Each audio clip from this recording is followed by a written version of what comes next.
श्री गणेशाय नमः। माँ सरस्वती नमस्तुभ्यम। मित्रों, आप सभी का स्वागत है पाम ब्लॉग इस चैनल में। और यहाँ हम हस्तरेखा और अध्यात्म जीवन से जुड़े कुछ अमृत निकाल कर पीने की कोशिश करते हैं। मेरे चैनल को वीडियो देखने की अवधि के दौरान ही आप सभी लोग सब्सक्राइब कर लीजिए। जितने भी नए लोग हैं, आपको नई जानकारियाँ मिलेंगी जिससे आपका जीवन में कुशलता और सफलता दोनों बढ़ेगी, ये बात निश्चित है। मित्रों, एक हथेली आई है मेरे पास में, और ये जो स्क्रीन पर आप देख रहे हैं ये एक बच्चे की हथेली है। और बच्चे की उम्र, जिस समय बच्चे स्कूल पास करके कॉलेज के अंदर जाते हैं अपना करियर बनाने, ये उसी मोड़ पर नौजवान खड़े हुए हैं। तो आइए इनको देखते हैं। सबसे पहले जो मुझे सबसे अच्छा लग रहा है वो है इनका शुक्र का पर्वत। देखिए कितना चमकीला है, कितना चमकीला है, और कितने सारे ब्लॉक्स बने हुए हैं इसके ऊपर। और इसमें हाई लग्जरी और अच्छी मर्दानगी इनके शरीर में मौजूद है। और जो मुझे एक अच्छी चीज़ लग रही है, देखिए इनके सूर्य पे एक ट्रायंगल बना हुआ है, और एक बहुत फाइन लाइन जो मिट रही है इनके बुध के पर्वत पर पहुंच रही है। ये होता है बुध आदित्य योग। मित्रों देखें स्क्रीन पर, और ये इनके बुध हैं, कितने अच्छे बने हुए हैं। और जब बुध का पर्वत यहाँ से मोटाई लिए हो, यहाँ से मोटाई लिए हो, तब बहुत श्रेष्ठ होता है। और यहाँ देखिए इनको नीचे इनकी मोटाई है। एक चीज़ और जो मुझे देखने में अच्छी लग रही है वो है इनका गज केसरी योग भी बन रहा है। ये देखिए एक लाइन इधर गई है, और थोड़ा सा आगे जाके फिर एक इसमें से एक ऑफशूट निकला है। मैं फिर से बनाने की कोशिश करता हूँ। लाइन बहुत धूमिल हो गई है इनकी, बहुत अच्छी लाइन है, और यहाँ से निकल के इस तरफ गई है। देखिए इसको कहते हैं गज केसरी योग। अब गज केसरी योग बना है, सूर्य पे ट्रायंगल बैठे हुए हैं, और यहाँ पे आप देखिए जो इनका बुध का पर्वत है ये बुध आदित्य योग लेके बैठा हुआ है। गज केसरी योग है इस हाथ में। तो कितनी सारी चीज़ें हैं इस बच्चे के हाथ में। मैं इनके पेरेंट्स की बहुत प्रशंसा करता हूँ कि इन्होंने बहुत सही समय पर ये बच्चे की हथेली मुझे भेजी है। क्योंकि मित्रों यही तो समय होता है जब हम अपना करियर बनाते हैं। इसका विस्तृत विवरण मैं अब प्रस्तुत करता हूँ। एक नई हथेली पे लेकर चलते हैं और एक एक चीज़ को अब एग्ज़ामिन करते हैं। गुरु का पर्वत से चालू करते हैं। ये है इनके गुरु का पर्वत, बहुत शानदार बना हुआ है, बीच में केंद्रित है। बहुत अच्छे गुण हैं इनके पास में। और जब सूर्य बुध आदित्य योग बने हुए गज केसरी योग, तो गुरु का पर्वत अच्छा होगा ही होगा। अब इसके अंदर जो प्रॉब्लम आ रही है, सबसे बड़ी प्रॉब्लम है, अब देखिए इनकी एक बताना और मैं भूल गया था, इनकी जो माइंड लाइन है वो तो अक्रॉस द पाम चली गई है। तो ऐसे लोगों के पास सिक्स्थ सेंस भी आ जाता है, और जो उसके पहले के जो 5 सेंस है उसमें वो लोग पारंगत हो जाते हैं। बहुत कंप्लीट व्यक्तित्व होता है। देखिए कितनी लहरदार बनती हुई और पूरी आगे तक चली गई है। गुरु के पर्वत को मैंने छोड़ दिया, मैं वापस आता हूँ गुरु के पर्वत पर। और आपको इसके पहले मैं बताना चाहूँगा कि ये बहुत किस्मतवान व्यक्ति बनेगा। लेकिन इसके साथ हुआ क्या है, ये देखिए इस एरिए से लेकर इस एरिए तक, और ये पूरा राहु क्षेत्र से, राहु की लाइनों से आच्छादित हो गया है ये क्षेत्र। और राहु की लाइनों ने इस कदर हमला किया है कि मैं नई पिक्चर लेके आपको फिर से एक बार बताता हूँ। राहु की लाइनों ने इस कदर हमला किया है इस बच्चे के ऊपर कि इसके सारे सपने चकनाचूर कर देगा। देखिए यहाँ से लेकर यहाँ तक, और ये लाइन ये सब आच्छादित हो गई है। ये देखिए पूरा हाथ को इस राहु ने खराब कर दिया है। जब अब इसका मतलब है कि राहु कहीं एक ऐसी जगह बैठ गए हैं, इनके व्यक्तित्व में बैठ गए हैं, कुंडली में पहले घर में बैठ गए हैं या चौथे घर में बैठ गए हैं। तो ये चीज़ें खराब करते ही करते हैं। पुनः मैं विवेचन को गुरु के पर्वत के पास ले चलता हूँ और आपको फिर से बताता हूँ। गुरु का पर्वत बहुत सॉलिड बना हुआ है, और इस पर कुछ मैं एक छोटा सा स्क्वायर भी देख पा रहा हूँ। अब आप देखिए जो गुरु के पर्वत में क्या हुआ है, इतना बच्चा इंटेलिजेंट होकर अब इसका ज्ञान रिवर्स में चला जाएगा। क्यों? क्योंकि यहाँ से देखिए ये राहु की रेखा, ये राहु की रेखा, अब मैं गिन नहीं सकता कि कितने भयंकर हमला हुआ है राहु का इनके ऊपर। आप देखिए इनके जीवन की रेखा पूरी काली पड़ गई है लगभग 64 तक। ये इनका जीवन को छोड़ेंगे नहीं राहु। इधर देखिए माइंड लाइन बहुत सॉलिड बनी है लेकिन पूरी जगह कट गई है। मतलब हर 6 महीने 8 महीने 1 साल में ये देखिए यहाँ पे कितने सारे डॉट पड़े। आता हूँ इसके ऊपर मैं फिर से। अब जो यहाँ से हमारी जो प्रोग्रेस लाइन निकलती है वो देखिए इसमें भी निकली है। ये देखिए ये एक निकली है, ये एक निकली, लेकिन ये सब कट गई है। ये मंगल की ज़बरदस्त रेखाओं ने, नेगेटिव मंगल की ज़बरदस्त रेखाओं ने इसने पूरा सत्यानाश कर दिया है।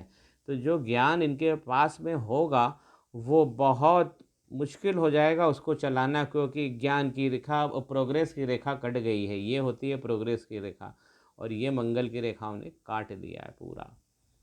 अब अगर गुरु के पर्वत में इतना बड़ा डिस्टरबेंस आ गया तो डेफिनेटली उंगलियों में भी होगा। ये देखिए यहाँ पे यव पड़ गए हैं उंगलियों में। ये देखिए ये यहाँ से टूट गया है, ये देखिए, और ऊपर में ऊपर देखिए ऊपर नीचे हो गया है ये लाइन। तो गुरु में बहुत सारी प्रॉब्लम जनरेट हो गई, सब राहु कर रहे हैं। अब आप देखिए कितने अच्छे योग थे मेरे, जो आरंभ में योग बोले दिव्य योग बच्चा लेके पैदा हुआ है, लेकिन उसके अमृत में किसी ने जहर डाल दिया है। शनि का पर्वत, उंगली लंबी सीधी है, प्रॉपर्टी बनाने के लिए लोग आते हैं ऐसे। अब देखिए ये भी ऊपर चली गई है, एक यहाँ पे एक ऊपर चला गया है और यहाँ से ये खुल गया है। आइए नीचे देखते हैं।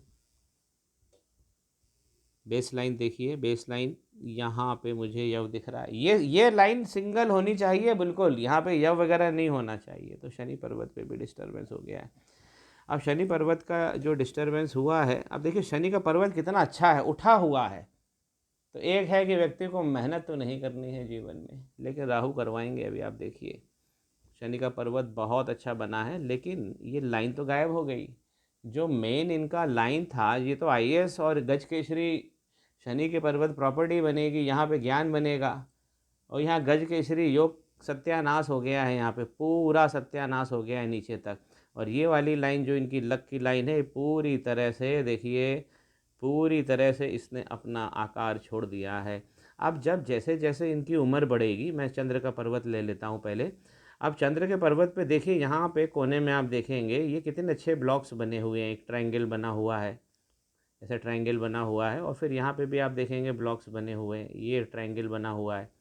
ये कितनी अच्छी चीज़ें इनको चंद्रमा पे मिली। एक तो है कि जातक सुंदर बहुत है, बहुत सुंदर है, और इतने अच्छी सुंदरता मिली है। यहाँ पे भी ब्लॉक्स बने हुए हैं, तो फॉरेन से कमाई ये सब इनके पास में है।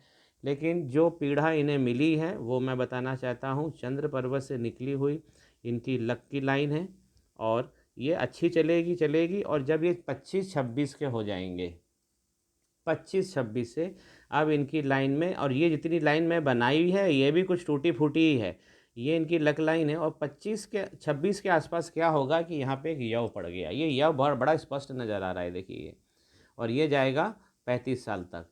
तो 26-27 से जो इनका दुर्भाग्य चालू होगा वो पीछा नहीं छोड़ेगा। इनको ऐसा घनचक्कर बना देगा ये यव कि ये भी सोच बैठेंगे कि मेरे पास इतनी सारी चीज़ होकर मेरी सारी जो सफलता कुशलता नकारात्मक क्यों चली जाती है। सूर्य का पर्वत देखिए, यहाँ पे एक ट्रायंगल आपको मिलेगा देखने को, बहुत अच्छा बना हुआ है, विस्तार वगैरह सब है जीवन में। और मैंने बताया कि उंगली बड़ी सीधी है, सम्मान वगैरह सब इनको प्राप्त होगा। बुध आदित्य योग बना हुआ है, और बुध का पर्वत भी बहुत, बुध के पर्वत पे कोई डिस्टर्बेंस नहीं है, बिल्कुल अच्छा बना हुआ है। लेकिन अब देखिए उंगलियों में यहाँ पे यव पड़ रहा है, तो अब ये चीज़ नीचे उतरेगी। अब इसके ऊपर भी हम देखेंगे, ये देखिए यहाँ पे कट हो गया है, और यहाँ पे भी देखिए जो पहली है, जो ये यहाँ पे यव पड़ गया है। एक चीज़ है कि उंगली की लेंथ बहुत अच्छी है, जो सूर्य के पहले पोरवे तक आ रही है। तो कम्युनिकेशन मैनेजमेंट है, ये सब बहुत अच्छा है, हेजिटेशन इनको नहीं है। आउटर मंगल दब गए हैं, तो बाहर दोस्ती यारी फ्रेंडशिप पदार्पण करना, नेटवर्किंग बनाना, उस सब में ये वीक हो जाएंगे। तो इनको आउटर मंगल उठाना है, आउटर मंगल उठना चाहिए, क्योंकि बहुत दबे हुए हैं। और इसमें जो हम कोर्ट कचहरी प्रोसिक्यूशन ये सब जो हमारी हेल्प होती है, तो ये आउटर मंगल ही करते हैं। जो इनके हाथ में मुझे काफ़ी पीछे, मैं इतना नंबर नहीं दे पाऊँगा। अगर आउटर मंगल को नंबर देना पड़े तो मैं केवल 20-25 नंबर दूंगा 100 में से। अब आइए केतु। अब देखिए केतु इनका उठा हुआ है और केतु पे भी कुछ अच्छे चिन्ह बने हुए हैं। ये देखिए यहाँ पे भी एक ट्रायंगल बना हुआ है, कुछ लाइनें भी बनी हुई है अच्छी। अब जो सबसे केतु, दूसरी चीज़ जो उठे हुए हैं, तो इनके पास में कुछ चीज़ें तो कलेक्शन बहुत अच्छा होगा, लेकिन ये सब जितनी भी अच्छी बातें मैं बोल रहा हूँ आपको, ये सब राहु ले जाएंगे। अब देखिए यहाँ पे इनका ये है पहला मणिबंध, बहुत सुंदर बना हुआ है और यहाँ से वो यव पड़ गया है। तो इनका जो व्यक्तित्व है, परिवार है, करियर है, बुरी तरह इफेक्ट होगा। ये स्टेबल नहीं रहेगा, क्योंकि पहली लाइन बिल्कुल सीधी होनी चाहिए, तब व्यक्ति समाज में, परिवार में और अपनी खुद की नज़र में एक स्टैंडिंग बना पाता है और उसे कंटिन्यू रख पाता है। लेकिन यहाँ यव पढ़ने से वो जो अंडरस्टैंडिंग हम बात कर रहे हैं तीनों फैक्टर्स की, वो यहाँ नहीं मिलेगी। इनको यहाँ ठीक करना पड़ेगा। और एक बहुत ज़्यादा नकारात्मक चीज़ मुझे दिख रही है, वो है ये, हम इसे जैसे ब्रेसलेट लाइन जो कहते हैं, ये देखिए एक ब्रेसलेट लाइन ज़बरदस्ती निकल गई है। ये पहली लाइन है, लेकिन इसके ऊपर एक और लाइन बन जाना बहुत नकारात्मक है, बहुत नकारात्मक है। ये इंस्पिरेशन जो चंद्रमा देते हैं और मोटिवेशन जो शुक्र देते हैं, दोनों को बिगाड़ देंगे। ये लाइन अगर हो गई तो दोनों को बिगाड़ देंगे। और अब केतु भी टूटेंगे, अगले 6 से 8 महीने में केतु खराब होंगे, क्योंकि ये लाइन बन रही है और पूरी लगभग बन गई है। नई पिक्चर पे चलता हूँ मैं आपको लेकर। शुक्र का पर्वत मैंने बताया बहुत अच्छा है, और जो इनका अंगूठा है नीचे से कमज़ोर है, तो अपने अधिकारियों को प्रति ये उदासीन रहेंगे, अधिकार इनके छूट जाएंगे, रीजनिंग जब इन्हें चाहिए तब फेल हो जाएगी। इनका जो एप्टीट्यूड है, जो ये अच्छा बना हुआ है यहाँ पे, तो लेकिन ये यहाँ पे पतला हो जाने से जब ज़रूरत पड़ेगी, जब रेलेवेंट किसी चीज़ में वो चाहेंगे कि जोड़ दें, तो ये नहीं हो पाएगा। तो इनका रीजनिंग बहुत अफेक्ट करेगा। इच्छा शक्ति इनकी सॉलिड बनी हुई है, लेकिन मैं यहाँ पे यव देख पा रहा हूँ, इच्छा शक्ति में कहीं कमी है इनके, क्योंकि ये कौन कर रहे हैं, ये राहु कर रहे हैं। और ये यव बना था महालक्ष्मी का, जो यहाँ से खुल रहा है, यहाँ से भी खुल रहा है। ऊपर के अंगूठे की लेंथ कम है, तो ऐसे लोगों में तर्क शक्तियाँ जो होती हैं वो अच्छी तो होती हैं, फिर वो काम नहीं आती हैं। उनके लॉजिक्स बहुत अच्छे होते हैं, लेकिन रेलेवेंट नहीं होते हैं। इच्छा शक्ति में कमी आएगी, और यहाँ पे इनकी बॉडी में भी कमजोरी जनरेट करेंगे ये सब चीज़ें। नई पिक्चर पे समझते हैं। देखिए अब जो खास इनके हाथ में जो मुझे प्रॉब्लम दिख रही है, वो है राहु क्षेत्र की। अब ये जो राहु का क्षेत्र है और ये यव पड़ गया है, इसने क्या किया है, इनके मनी ट्रायंगल जो बन रहा था कभी, ये वाली इसमें भी यव डाल दिया। देखिए मनी ट्रायंगल की लाइन में यव हो जाना, तो मतलब वो तो दर दर की ठोकरें खिलवा देंगे। ये एक ऐसा दुर्भाग्य क्रिएट करते हैं। अगर ट्रायंगल की लाइन पर यव हो तो महालक्ष्मी जो हमें मिलना चाहिए, उल्टी जो घर में रखी है वो सब चली जाएगी। और ये देखिए यहाँ से अगर जो राहु की लाइनें हैं, ये पूरा डैमेज कर दिया है। ये बना हुआ था इनका मनी ट्रायंगल, और ये सब टूट गया है। आइए इनकी माइंड लाइन को देखते हैं।